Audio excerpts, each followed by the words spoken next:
There is a silence behind your smile, a quiet desperation that no one sees. You have been too much, too often, too everywhere.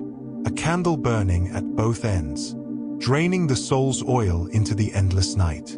The world demands your presence like a ravenous wolf, hungry for your attention, your energy, your surrender. But what is left of you when you are always too available? An empty shell echoes the noise of others, your own voice swallowed by the ceaseless storm. Carl Jung whispered of a soul that heals only in solitude, not in crowds, not in the clamor of connection, but in the deep, dark chamber of being alone. When you chase love, chasing becomes desperation. And desperation is a shadow, a mask that repels what it seeks. The paradox? You will meet the love of your life, not when you grasp, not when you reach, but when you stop searching altogether, when you become scarce, when you allow the hunger of absence to draw others near, when your silence screams louder than your words ever could. The energetic cost of constant availability is the slow theft of your sacred self. Like a river diverted, your energy loses its course, scattered to please, to serve, to fill the void of loneliness, only to deepen it in the end. In a world that fetishizes connection, scarcity is your secret weapon. The wolf knows this well. It prowls where others dare not tread, commanding respect by its very absence, its mysterious howl echoing across barren lands. You have been everywhere, but never present, always stretched thin, never enough for yourself. The first step is to withdraw, not out of weakness, but out of fierce self-possession. Because love does not seek those who beg for it. Love finds those who refuse to settle for less than their own soul's reflection. When you stop searching, the universe bends quietly toward you. And in that stillness, love emerges, wild, authentic, and unbound. You scroll, you swipe, you type messages into the void, hoping for echoes. But the world, saturated with endless noise, has taught us to mistake motion for meaning. In this endless sea of faces and fragmented conversations, true connection becomes a ghost, visible but intangible, a shadow on the wall. Friedrich Nietzsche said, "Invisible threads are the strongest ties." Yet, in a world drowning in constant exposure, the threads snap under the weight of superficiality. We trade depth for distraction, presence for pretense, touch for pixels, and wonder why our souls grow cold. The paradox is bitter. The more available you become, the less you are truly seen. Your energy diffuses like water spilled on stone, evaporating before it can nourish anything real. Our minds are mirrors shattered into millions of tiny screens. Every reflection a filtered fragment of ourselves, each crafted to please, to attract, to belong. But belonging built on curated fragments is a house of cards. One gust of silence, and it collapses. Jung teaches us that the self is not found in the crowd, but in the shadowed corners of solitude. There, beneath the noise, beneath the incessant chatter, you meet the raw, unfiltered you. And paradoxically, this is where true connection begins. Because scarcity breeds desire, and mystery commands respect. When you become less available, less accessible to the endless demands of a distracted world, you reclaim your power. You become a force, a storm gathering in quietude, magnetic to those who seek authenticity. This withdrawal is not surrender, but strategy, a reclamation of self from the epidemic of codependency, a refusal to dilute your spirit to fit the mold of everyone's need. It is in this sacred retreat that your worth shines brightest, untarnished by the desperation of constant availability. And it is here, in this space of intentional absence, where you stop searching, and love, in its truest form, stops running and waits for you. In solitude, the noise falls away like dead leaves in autumn, and beneath the brittle rustle, your true self begins to breathe. This is not loneliness, not the hollow ache of absence. but a sacred encounter with the essence of your being. Seneca, the Stoic who walked through Rome's chaos, reminded us, we suffer more often in imagination than in reality. Your restless mind, when tethered to others' needs, casts shadows over your soul's light, blinding you to your own worth. But in solitude, you see yourself reflected, not in the eyes of others, but in the deep, unyielding mirror of your own gaze. No filters, no masks, just raw truth. And this truth is often unsettling, because it reveals the parts lost to pleasing, the fragments sacrificed on the altar of availability. You are not the sum of the demands that pull you away, nor the echo of everyone else's expectations. You are a storm, fierce and wild beneath calm skies, a wolf that howls only in the dark, away from the noise. To withdraw is to remember this primal force, to reclaim the pieces of yourself hidden beneath years of surrender. Your value is not measured in messages sent, or in the crowd that clings to your presence. It is measured in the silence you hold, the sacred space you guard fiercely, because scarcity is not just absence. It is reverence. The less you give yourself away, the more precious you become, like rare gems forged in the fire of solitude. Your worth glows brightest when untouched, unseen, when you refuse to be another's constant convenience. And in this refusal lies your power, the power to attract love that does not seek to consume, but to honor the wildness and depth of your soul. There is a power in walls unseen, not the walls that imprison, but the ones that protect. Boundaries are the silent sentinels of the soul, the quiet gates that keep the wolves of neediness and codependency at bay. Carl Jung understood that the psyche demands limits. To be too available is to scatter your energy like dust in the wind, a self dissolved into the expectations of others, a ghost haunting your own life. But when you erect boundaries, you reclaim your territory, the sacred ground of your essence. Mystique is born from this space, this deliberate distance, a darkness behind the glass that invites curiosity but refuses intrusion. Nietzsche spoke of the will to power, not domination, but the fierce command of one's own life. And power flows naturally to those who refuse to be drained, those who understand that detachment is not coldness, but an armor forged in the fires of self-respect. Detachment is the art of presence without surrender. It is to engage with the world, yet remain rooted in your own center. A tree standing through the storm, its branches swaying but its roots holding firm in the earth. In this world of overexposure and instant gratification, detachment becomes an act of rebellion, a refusal to be swallowed by the noise, the demands, the endless hunger for attention. And through this rebellion, you become enigmatic, a figure shrouded in shadow and light. Magnetic not because you chase, but because you choose when and how to appear. This is the psychology of the boundary, the mystery of the detached soul, and the invisible language of those who command respect without uttering a word.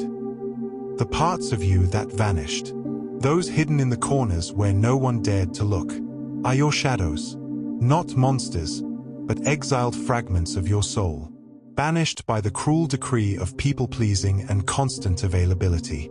Carl Jung called the shadow the dark side, not because it is evil, but because it is unknown, a room left locked in the house of your psyche. Yet, within that darkness lies your lost power, the raw, untamed energy you sacrificed to win love, to avoid rejection, to be seen. When you are always available, you become a ghost haunting your own life, giving away pieces of yourself for moments of fleeting approval. But shadows do not disappear by denial. They only grow heavier, darker, until they break free. Shadow work is the courageous act of inviting those lost parts back inside. It is the reckoning with your rage, your fears, your needs, your true desires. All the emotions buried beneath the masks you wear for others. It is in the silent confrontation with your shadow that you stop being a servant to the world's demands, and start becoming the master of your own inner kingdom. When you reclaim these parts, you become whole, a fierce, complex being, who no longer sacrifices self to be loved.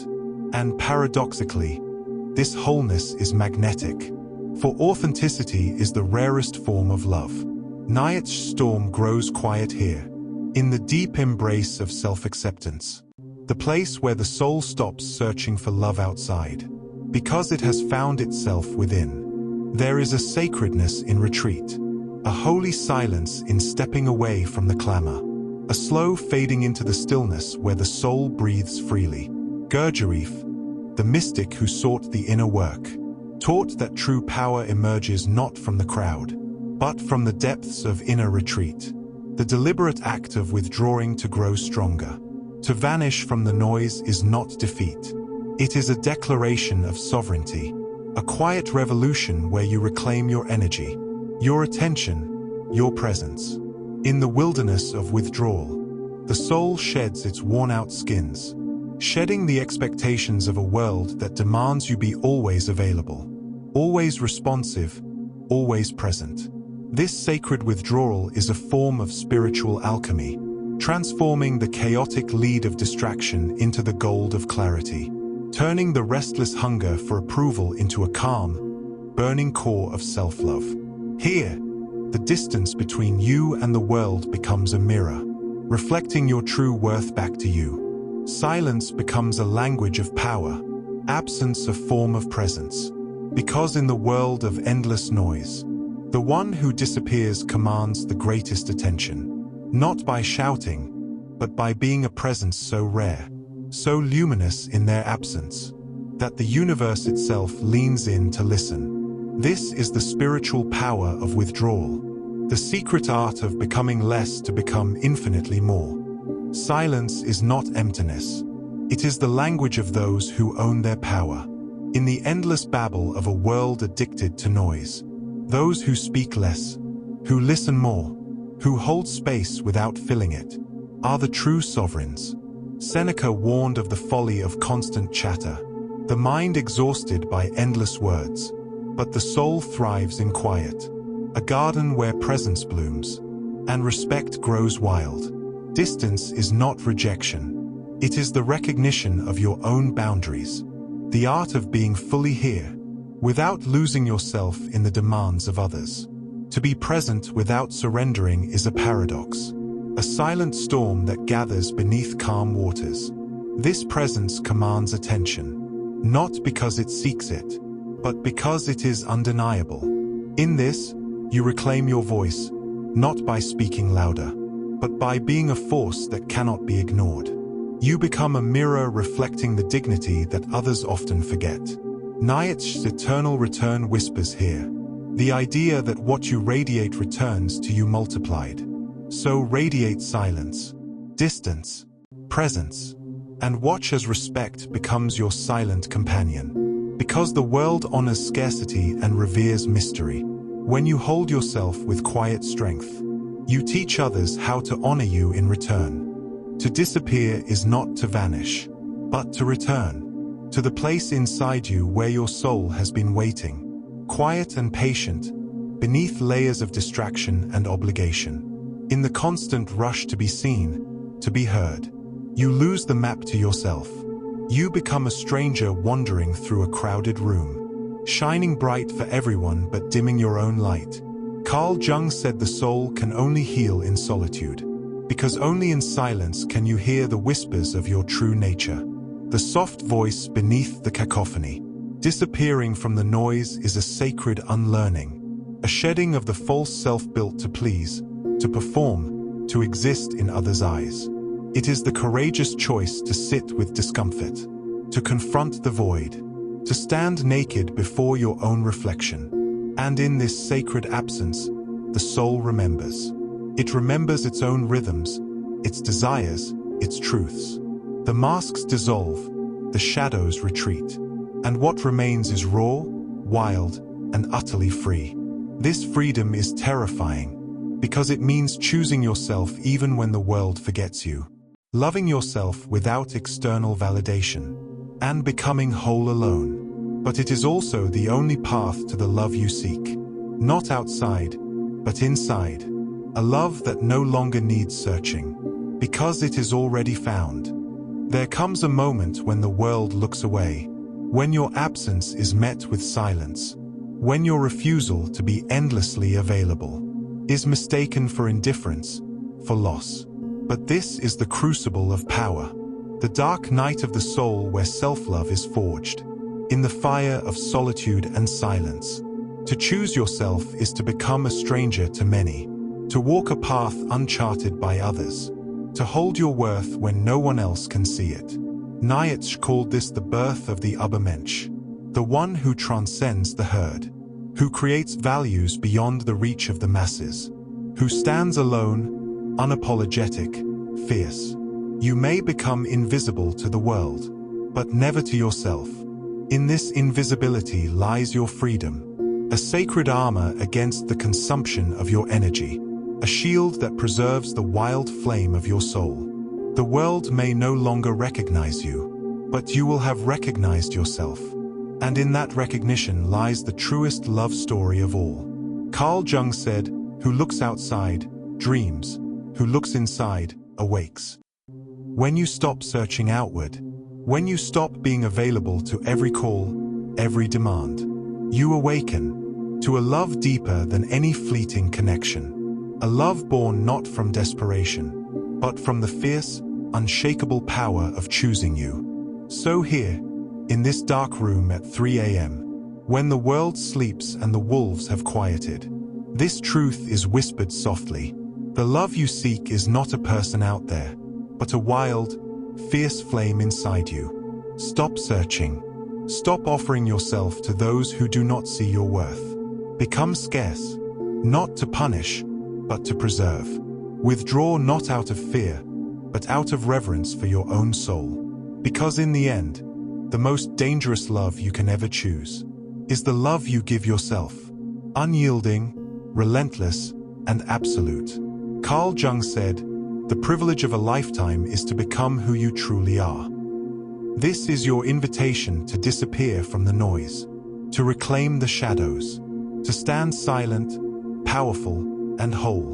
And when you do, the love of your life will not be found, because it will have always been waiting, in the quiet spaces you finally dared to hold.